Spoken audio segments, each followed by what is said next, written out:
2 Samuel 13, Absalom, son of David, had a fair sister whose name was Tamar.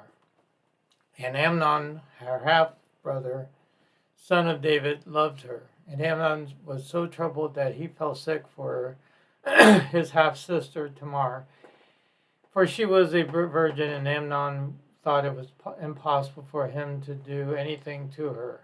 But Amnon had a friend whose name was Jenabab, son of Shimei, David's brother, and Jenabab was a very crafty man.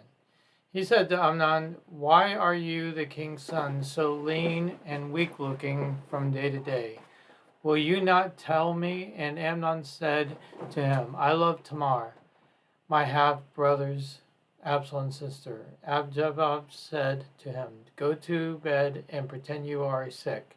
And when your father David comes to see you, say to him, 'Let my sister Tamar come and give me food and prepare in my sight, that I may see it and eat it from her hand.'" So Amnon lay down and pretended he was sick, and when the king came to him, Amnon said to the king, "I pray that you let my sister Tamar come and make me a couple of cakes in my sight, that I may eat from her hand."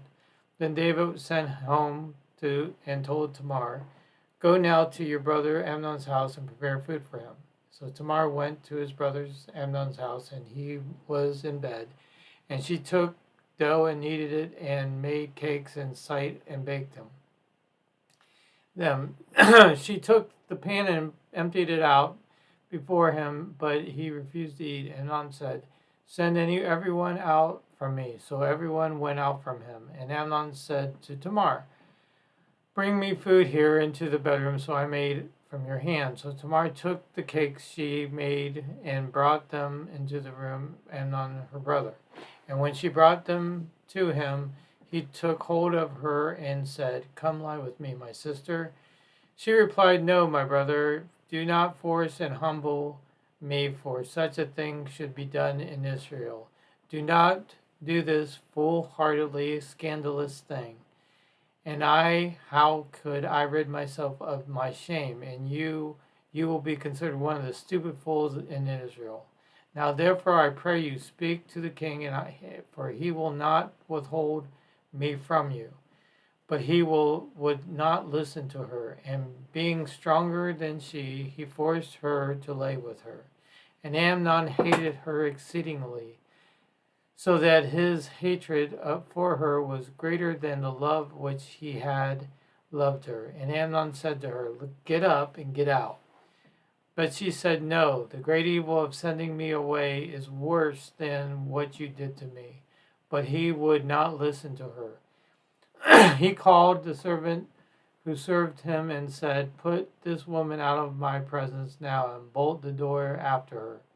Now Tamar was wearing a long robe with sleeves, and the various colors for which the robes were the king's virgin daughter clad of old. Then Amnon's servant brought her out and bolted the door after her. And she put ashes on her head and tore the long-sleeved robes which she wore.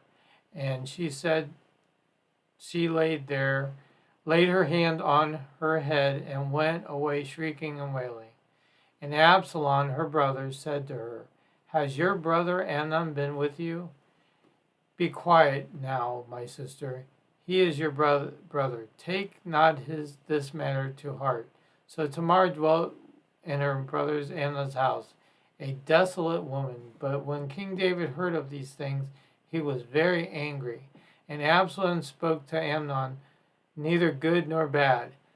For Absalom hated Amnon because he had humbled his sister Tamar. After 2 full years, Absalom had sheep shearers at Baal-hazor near Ephraim, and Absalom invited all his king's sons. Absalom came to the king and said, "Behold, your servant has sheep shearers. I pray you that let the king and his servants go with your servant." And the king said to Absalom, "No, my son, let us not all go, lest we burdensome to you." Absalom urged David until he would not go, but he blessed him. And then Absalom, if not, I pray you, let my brother Amnon go with us. And the king said to him, why should he go with you? And Absalom urged him, and let Amnon and all the king's sons go with him. Now Absalom commanded his servants, notice now, when Amnon's heart is merry and with wine, and when I say to you, strike Amnon and kill him, fear not. Have I not commanded you? Be courageous and brave. And the servants of Absalom did to Amnon as Absalom had commanded. Then the king's son arose, and every man mounted his mule and fled. While they were on their way, the word came to David, Absalom has killed the king's sons, and not one of them was left.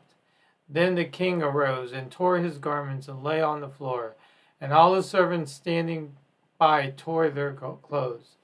But Jonadab, son of Shimei, David's brother, said, let not my lords suppose they have killed all the king's sons, for Amnon only is dead. This purpose has shown itself on Amnon's determined mouth ever since the day Amnon humiliated his sister Tamar. So let not my lord the king take the king to heart and think all the king's sons are dead, for Amnon only is dead. And Absalom fled, and the young man who kept watch looked up, and behold, many people were coming by the way of the hillside behind him. And Jonadab said to the king, see, the king's sons are coming. It is your servant says. And as he finished speaking, the king's son came and lifted up his voices and wept, and the king also and the servants wept very bitterly. But Absalom fled and went to his mother's father's. Talmai, son of Ammon, king of Geshur, and David mourned for his son Amnon every day. And Absalom fled to Geshur and was there 3 years. And the spirit of the king David longed to go forth to Absalom, for he was comforted about Amnon, seeing that he was dead.